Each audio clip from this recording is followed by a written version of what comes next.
بسم الله الرحمن الرحيم ألف لام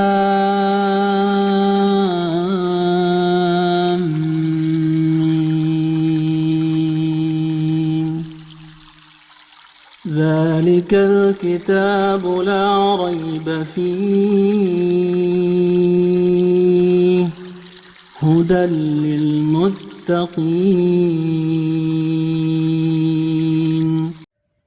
Assalamualaikum warahmatullahi wabarakatuh.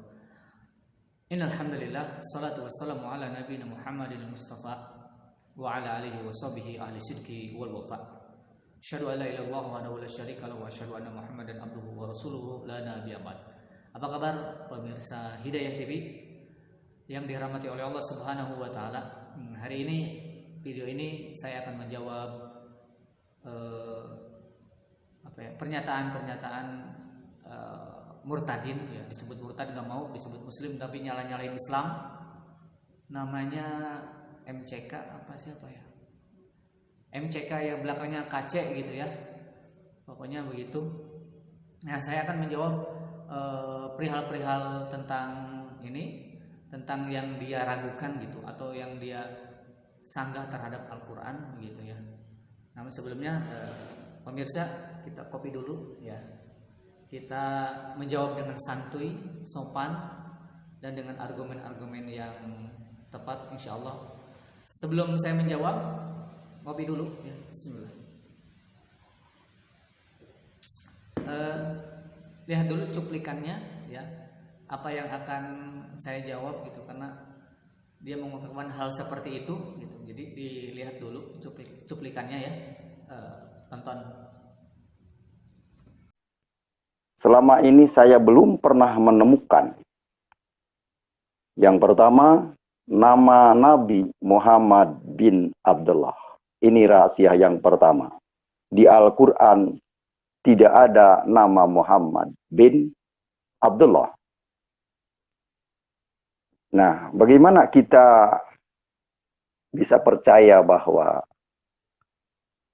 nama Nabi Muhammad bin Abdullah itu Nabi terakhir? Sementara Al-Quran tidak mencatat nama itu. Ya, dari mana kita bisa mengenal dia sebagai utusan Allah? Jadi selama ini nama Muhammad bin Abdullah itu yang sering dibangga-banggakan, disanjung-sanjung, tidak ada di Al-Quran. Ini mungkin yang pertama yang menjadi kontroversi yang disampaikan oleh Muhammad KC kepada masyarakat luas di live streaming ini. Bahwa saya menyatakan yang sebenarnya, nama Nabi Muhammad bin Abdullah ini tidak tercatat di Al-Quran. Kalau memang nama Muhammad bin Abdullah tercatat di Al-Quran, silahkan nanti di ruang kesempatan berdialog tunjukkan ayatnya. Oke. Kalau saudara bisa menunjukkan ayatnya di Al-Quran surat apa, ayat berapa, nama Muhammad bin Abdullah, tolong tunjukkan. Kenapa Muhammad KC berani menyampaikan ini? Karena memang Muhammad KC dari kecil mempelajari Al-Quran dan sampai saat ini belum menemukan nama Muhammad bin Abdullah di Al-Quran. Oleh karena itu, dari poin yang pertama ini saya pesan kepada seluruh umat Islam, mari kita berpikir cerdas. Karena zaman ini zaman modernisasi, serba canggih, serba mudah. Silakan cari di YouTube, di Google, bahwa Muhammad bin Abdullah tidak tercatat di Al-Quran. Itu rahasia yang pertama yang saya sampaikan pada malam ini, tanggal 18 Agustus 2020. Yang kedua, yang ingin saya sampaikan adalah rukun Islam. syahadat, sholat, zakat, puasa, dan haji. Rukun Islam yang nomor 2 adalah sholat. 5 waktu, yaitu duhur, asar, maghrib, isya, dan subuh. Itu pun tidak ada di Al-Quran sholat 5 waktu.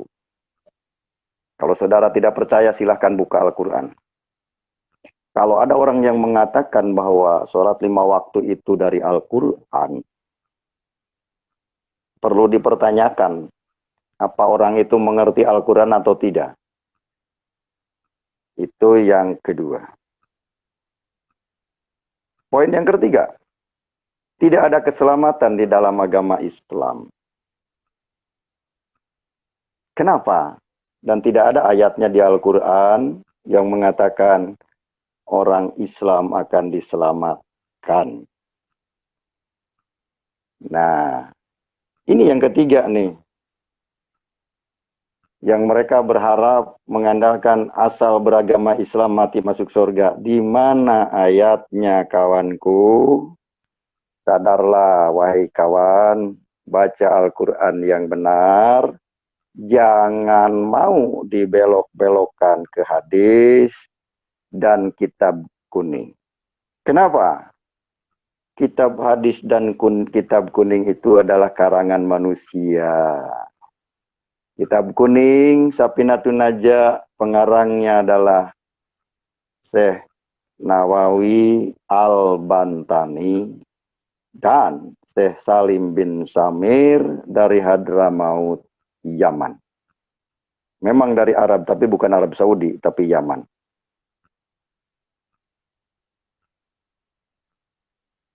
Inilah yang perlu dipahami. Jadi akan tahu siapa yang ngaco, apakah Muhammad KC yang ngaco, atau yang mengomentari Muhammad KC. Ini 3 poin ini penting. Kebenaran agama Islam hanya di dalam mulut para pengikutnya saja. Di dalam Islam ada rukun iman. Rukun iman itu ada 6. Yang pertama, amantu billahi, iman kepada Allah. Yang kedua, wa malaikatihi, iman kepada malaikatnya Allah. Yang ketiga, wa kutubihi, iman kepada kitab-kitabnya Allah. Yang keempat, wa rusulihi, iman kepada utusan-utusannya Allah. Ya.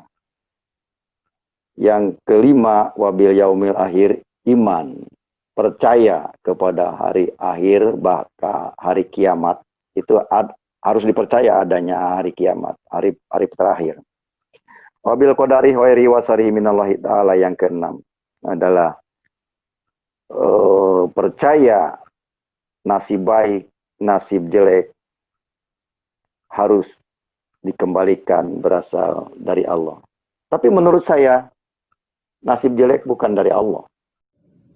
Oke pemirsa Hidayah TV yang dirahmati oleh Allah Subhanahu wa taala. Sudah ya? Sudah nonton videonya? Ya, begitu ya.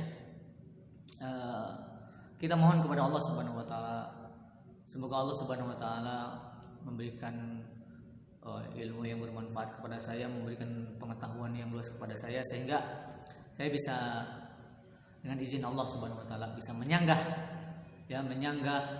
pernyataan-pernyataan orang-orang ya yang semacam itulah ya, yang meragukan tentang akidah Islam. Pertanyaan pertama ini saya tulis, yaitu satu, buktikan nama Muhammad bin Abdullah ada di dalam Al-Quran. Dia ingin membuktikan ada nggak nama Muhammad bin Abdullah ada di dalam Al-Quran, ya, begitu. Sebenarnya pertanyaan-pertanyaan ini kalau diujikan ini pertanyaan anak SD, ya SD SMP lah ya, SMP ya, begitu ya. Jadi nggak susah-susah banget lah ya, carilah pertanyaan yang jelimet gitu kan. Tapi tentulah yang pertanyaan apapun tentang Islam meskipun ngejelimet itu bisa diatasi dengan Al-Quran gitu. Itu hebatnya Al-Quran. Oke. Yang pertama, buktikan nama Muhammad bin Abdullah ada di dalam Al-Qur'an? Ada. Surat Al-Imran ya 144. A'udzubillahi minasyaitonirrajim. Wa ma Muhammadun. Wa ma Muhammadun. Itu Muhammad namanya. Illa rasul qad khalat min qablihi rusul. Kan gitu. Wa ma Muhammadun, dan tidaklah Muhammad itu namanya Muhammad illa rasul, kecuali seorang rasul gitu. Sebagaimana yang telah lampau ada rasul-rasul yang sebelum dirinya. Itu wa ma Muhammad itu namanya Muhammad. Kok enggak ada dalam Al-Qur'an Muhammad bin Abdullah? Ini pertanyaan kata saya juga kayak anak TK, harus diperjelas gitu loh. Kita harus berpikir. Jadi pertanyaan jangan diperjelas, ini bukan begitu ya. Dalam sejarah nama Muhammad itu satu, itu doang, Muhammad bin Abdullah, nggak ada lagi. Silakan ya, yang nggak percaya baca buku setebal apapun dalam sejarah tentang riwayat Muhammad itu, ya tentang riwayat Mekah itu, tentang riwayat ya Arab itu, tentang riwayat padang pasir itu, dari awal mula itu nggak ada yang namanya Muhammad di dalam buku sejarah itu. Nama Muhammad itu cuma satu, itu aja. Abu Jahal, ada nggak namanya anaknya yang namanya Muhammad? Nggak ada. Abu Lahab nggak ada. Abu Sufyan nggak ada. Nama Muhammad itu cuma satu, itu doang. Dan orang juga sudah paham yang namanya Muhammad ya itu aja. Ya begitu. Jadi wa ma Muhammadun illa rasul. Jadi kalau nggak ada kok binnya, ya emang nggak ada. Orang sudah paham pada saat itu yang namanya Muhammad itu hanya itu. Begitu loh. Ya, ini belajar sejarah lah. Ya. Ketika dia mengatakan, saya ini dulu mempelajari Al-Quran. Berapa kali Anda tamat ya, dalam sebulan membaca Al-Quran? Berapa paham ya, per kata, sedalam apa kepahaman Anda dalam Al-Quran? Per kata, begitu. Mengetahui syair-syairnya, mengetahui ya nahwu sorofnya, mengetahui kedudukan-kedudukan kata-kata per kalimatnya. Berapa paham Anda dalam hal tersebut? Ya. Jadi jangan menganggap dirinya ini pintar, sudah memahami Al-Quran. Seringkah Anda sholat tahajud? Seringkah Anda sholat puasa sunnah?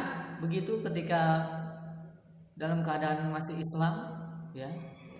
Yang kedua,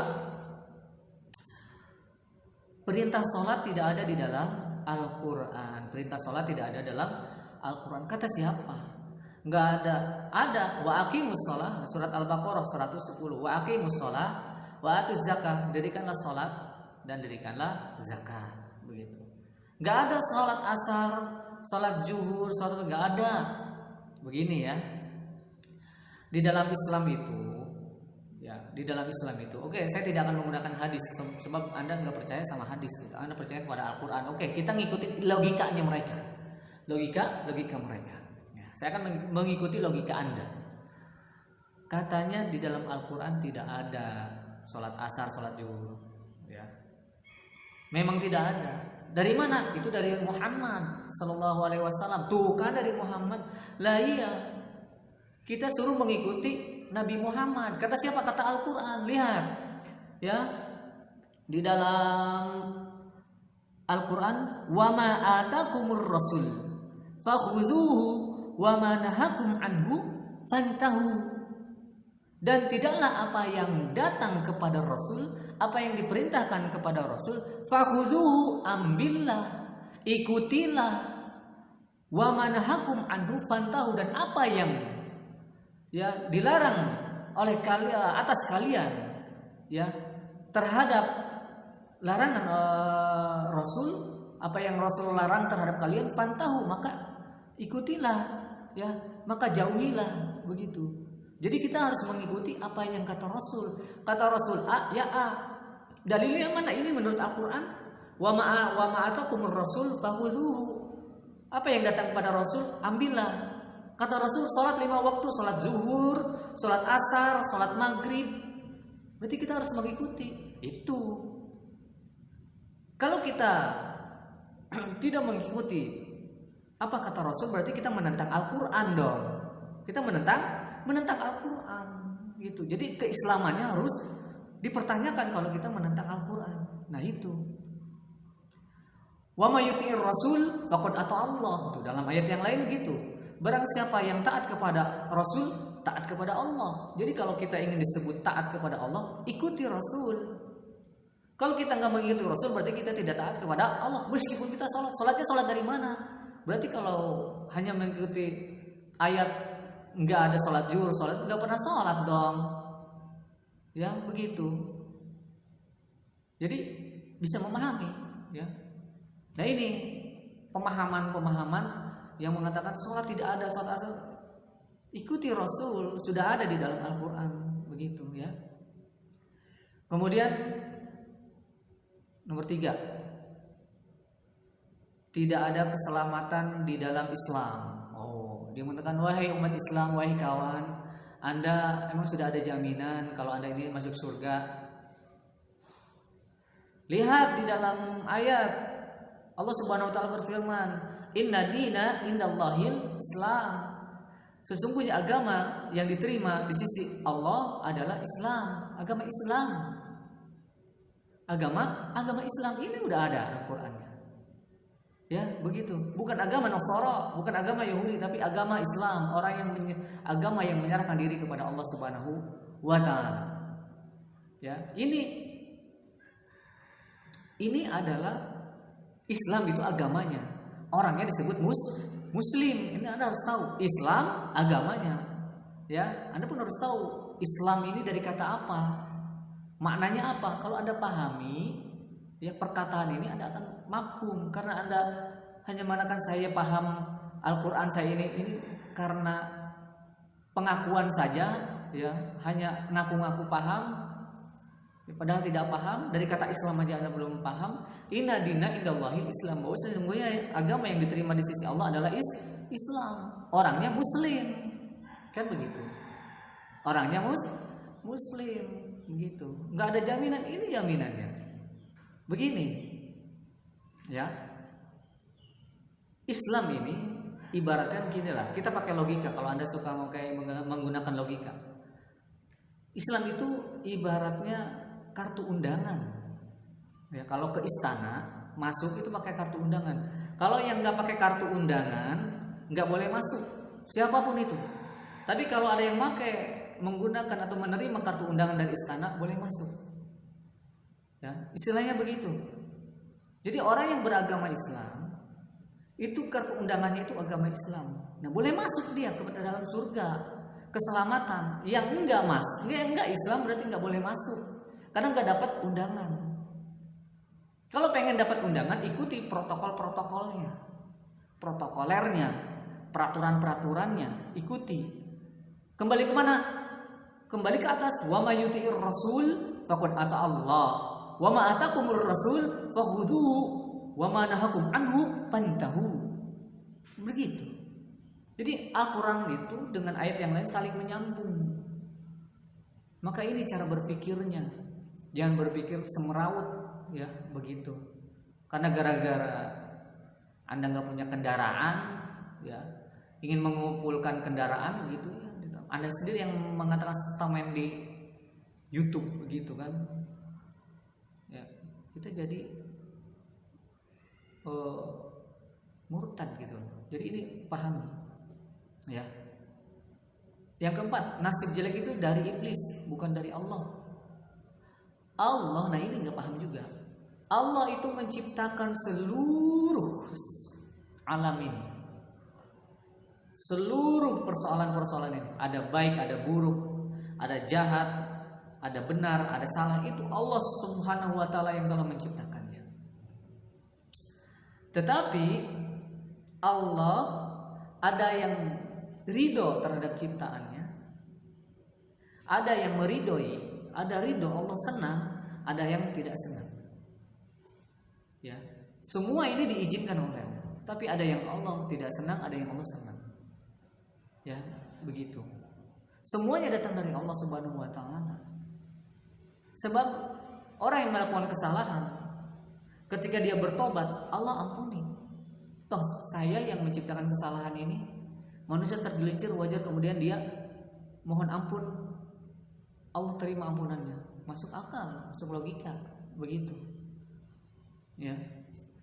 Kalau misalkan Anda mengatakan nasib jelek itu dari iblis, berarti seolah-olah iblis itu pencipta. Nggak ada, makhluk itu nggak bisa menciptakan. Allah yang menciptakan. Baik buruknya itu Allah. Namun ada yang Allah ridhoi, ada yang tidak Allah ridhoi. Begitu. Ya. Ya logikanya beginilah ya. Anda menciptakan sesuatu, dua buah benda. Ya. Yang satu proyek pertama, yang kedua proyek pertama proyeknya percobaan, yang kedua proyeknya penyempurnaan, proyek paripurna. Berarti pasti Anda yang semua ciptaan Anda. Nah, salah satunya itu Anda lebih mencintai proyek yang kedua karena ini sudah paripurna, sudah sempurna. Yang pertama memang masih ciptaan tapi karena belum sempurna. Begitu secara logika. Ya. Jadi jangan seolah-olah Anda paham tentang Islam, ya. Terus kemudian berkuar-kuar begitu. Sudah saya jawab semuanya ya dengan hanya beberapa ayat ya. Sangat mudah sekali begitu. Saya harap Anda merenungi apa yang saya ucapkan ya. Oh ya, satu lagi tentang kitab kuning. Anda pun membahas kitab kuning. Saya heran, Anda itu sekolah enggak ya? Lulus sarjana enggak ya? Pernah buat skripsi enggak? Atau tesis atau karya ilmiah? Anda tahu skripsi itu dari mana datangnya?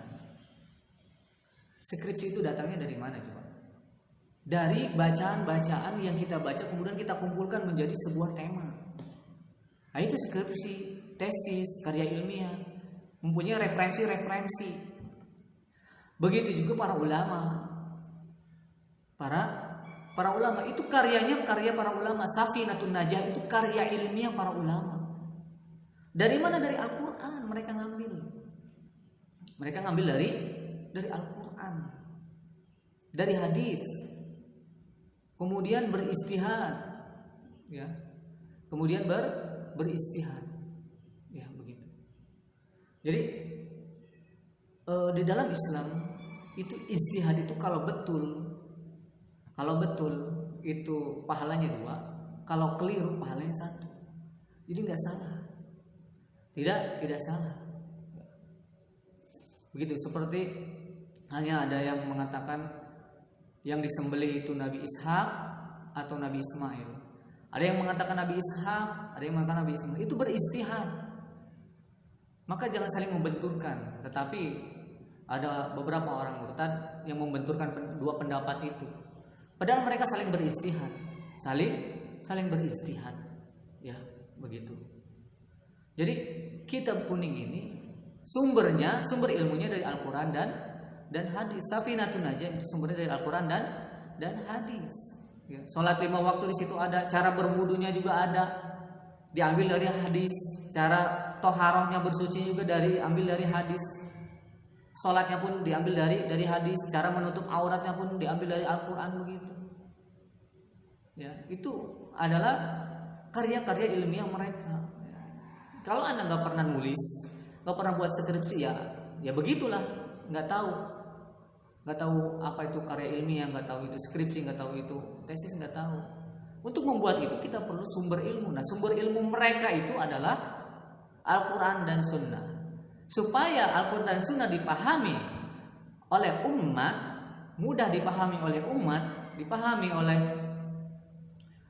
generasi-generasi berikutnya, maka mereka membuat karya ilmiah. Jangan sampai ada salah dalam pemahaman, begitu ya. Jadi saya kira sangat logis sekali jawaban saya. Dan pertanyaan Anda yang nggak logis gitu. Pertanyaan saya logis, jawaban saya logis, pertanyaannya nggak logis. Oke, saya kira cukup. Ini jawaban saya. Ya, pemirsa Hidayah TV yang dirahmati oleh Allah Subhanahu Wa Taala. Ya, Sungguhnya Islam itu adalah agama benar. Memahami Islam dengan ilmu, bukan dengan asumsi. Assalamualaikum warahmatullahi wabarakatuh.